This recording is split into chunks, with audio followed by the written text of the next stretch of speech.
Hello guys, welcome back to Vamshi talks. ఇలాంటి IPL and SRH updates అన్ని తెలుసుకోవాలంటే ఇప్పుడే ఛానల్ ని సబ్స్క్రైబ్ చేసుకోండి. ముందుగా ఆరెంజ్ ఆర్మీ ఫ్యాన్స్ అందరికి ఒక క్వశ్చన్ అయితే అడగాలనుకుంటున్నా. Fans, how is the Jose?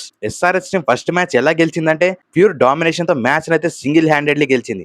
Main గా మనం ప్రివ్యూస్ లో అండ్ లాస్ట్ వీడియోస్ లో మాట్లాడుకున్నట్టే ఎస్ఆర్హెచ్ టీం బ్యాటింగ్ తో కాదు, మన టీం బౌలింగ్ తో గెలవాలని మాట్లాడుకున్నాం. ఎగ్జాక్ట్లీ అదే చేసిందని చెప్పాలి. Once again congratulations to SRH team. కోల్కతాకి వెళ్ళి కోల్కతాలోనే బెస్ట్ పర్ఫార్మెన్స్ ఇప్పుడు మన హోమ్ గ్రౌండ్ కి అయితే వస్తుంది. ఫస్ట్ మ్యాచ్ ఓడిపోయినప్పుడు మనం ఎలా సపోర్ట్ చేసామో, సెకండ్ మ్యాచ్ గెలిచాక ఎస్ఆర్హెచ్ టీమ్ కి ఫుల్ హైప్ చేస్తున్నాం. బట్ ఈ ఎమోషన్స్ ని ఇలాగే మెయింటైన్ చేద్దాం. ఇంకా నెక్స్ట్ మ్యాచెస్ చాలా ఇంట్రెస్టింగ్ మ్యాచెస్ అండ్ చాలా ప్రెజర్ మ్యాచెస్ అయితే ఉన్నాయి ఎస్ఆర్హెచ్ టీమ్ కి. ఈ ప్రెజర్ మ్యాచెస్ లో ఎలా గెలవాలో ప్రతి ఒక్కటి క్లారిటీగా మాట్లాడుకుందాం ఈ వీడియోలో.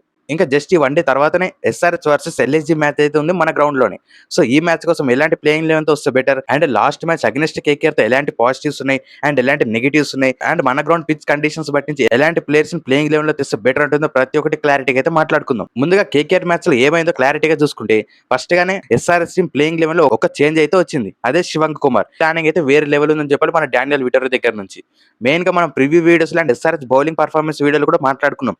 మన ప్లేయింగ్ లెవెల్ మొత్తం ఫుల్ గా సెట్ అయింది. బట్ ఒక్క చేంజ్ అయితే పక్కాగా చేయాలి. అదే శివంక్ కుమార్. మరి శివంక్ కుమార్ ని ఏ ప్లేస్ లో తెస్తారు? సలీల్ అరోరా ప్లేస్ లోనా, లేదంటే హర్షల్ పటేలా? టూ ప్లేయర్స్ లో ఏ ప్లేయర్ ని తీసి శివంక్ కుమార్ డైరెక్ట్ ప్లేయింగ్ లెవెల్ లో తెస్తారని చూసుకుంటే, వారైతే హర్షల్ పటేల్ ని తీసి బెస్ట్ కాంబినేషన్స్ కోసం అయితే శివంక్ కుమార్ ని డైరెక్ట్ గా ప్లేయింగ్ లెవెల్ కి ఇచ్చారు.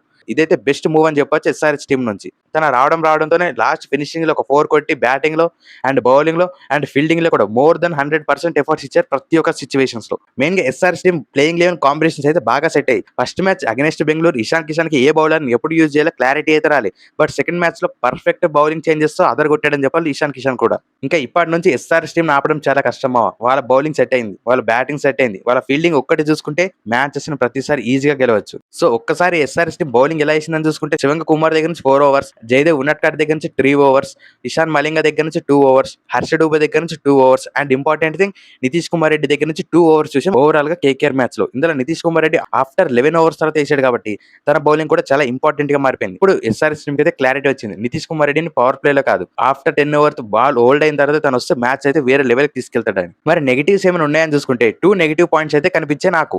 మెయిన్ గా SRH fielding and David pain. ఈ 2 పాయింట్స్ అయితే ఎస్ఆర్హెచ్ కవర్ చేసుకుంటే మ్యాచ్ అయితే ఇంకా ఈజీగా గెలవాల్సింది కేకేఆర్ మీద. అండ్ ఎల్ఎస్జీ మీద కూడా ఈ పాయింట్స్ తో వస్తే మ్యాచ్ అయితే ఈజీగా గెలవచ్చు అగెన్స్ట్ ఎల్ఎస్జీ. ఫీల్డింగ్ అయితే ఇంప్రూవ్ చేసుకుంటారు 100% నేనైతే నమ్ముతున్నా. And coming to David Payne అయితే మాక్సిమం తనైతే నెక్స్ట్ ప్లేయింగ్ లెవెల్ లో ఉండకపోవచ్చు. మెయిన్ గా తనైతే చాలా ఎక్స్పీరియన్స్ బౌలర్, బట్ తనైతే ప్లేయింగ్ లెవెల్ లో మాక్సిమం చూడకపోవచ్చు అగెన్స్ట్ ఎల్ఎస్జీ. ఎందుకంటే మన టీంలో ఆల్రెడీ ఇషాన్ మలింగ, జయదేవ్ ఉన్నట్కట్, నితీష్ కుమార్ రెడ్డి వీళ్ళందరూ 130 to 135 స్పీడ్ లో అయితే వేస్తున్నారు bowling. But coming to David Payne దగ్గర జస్ట్ 126 హైయెస్ట్ స్పీడ్ అయితే ఉంది. మరి హైదరాబాద్ పిచ్చర్ అలాంటి స్లో బాల్స్ వేస్తే Mitchell Marsh, Aiden Markram and Nicholas Pooran ఇలాంటి బ్యాటర్స్ అయితే ఈజీగా కొడతారు తను. సో దీని గురించి అయితే ఒక ఫాస్ట్ బౌలర్ మన టీంలోకి రావాల్సింది. ఇంకా ఫుల్ క్లారిటీగా బెడెన్ కాస్ గురించి అయితే క్లారిటీ లేదు.